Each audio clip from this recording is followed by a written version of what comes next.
আজকে হচ্ছে শ্রাবণ মাসের তৃতীয় সোমবার। তো আজকে নিরামিষের মধ্যে ভালো ভালো রান্না। প্রথমে দেখো এটা কি দেখানো হয়ে গেছে আমার। কি করেছো এটা? ওটা এই মাত্র ভাজলাম। এটা গরম ভাজা না হলে ভালো লাগে না। এটা হচ্ছে বিউলির ডালের বড়া। এই যে মাখা আছে, আরো কিছুটা ভাজবে। এখানে ভাজা হয়ে গেছে। গ্যাস অফ করেছো তো? এগুলো সব করে দিয়েছি, বেশ। ওদের ভাজলাম। দাদু নাতি নাতনি ওদের। চলো আর কি কি আছে দেখাও তাহলে। এই যে ভাতটাও আজকে দেরিতে করেছি। আর আছে এখানে পটল ভাজা, আচ্ছা ভাজার আইটেম। আর আছে এই দেখো, তোমরা বলো না মৌরি, আদা মৌরি বাটা দিয়ে বিউলির ডাল, আদা মৌরি বাটা দিয়ে বিউলির ডাল। অনেকদিন খাইনি এটাও হবে। হয় আমাদের, কম হয়। আর আর আছে এই যে মোচার ঘন্ট। বাহ, মোচার ঘন্ট।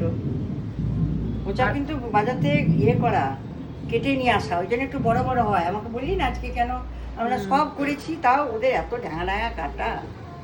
আর কি আছে দেখাও। আর আছে এই যে আমরা চাটনি, দেখো চাটনি মানে ঝোল ঝোল টক, ঝোল ঝোল টক, মিষ্টি মিষ্টি কিন্তু। তার মানে পটল ভাজা, ডাল, মোচার ঘন্ট, হ্যাঁ। এখানে বড়া ভাজা বড়া ভাজা। আর আমরা চাটনি। দারুণ মেনু, হ্যাঁ। ফাটাফাটি। মানে খিদে পেয়ে গেল আমার এখনই বড়ার গন্ধেই। ঠিক আছে চলো দেখিয়ে দিলাম আজকের আমাদের লাঞ্চের মেনু।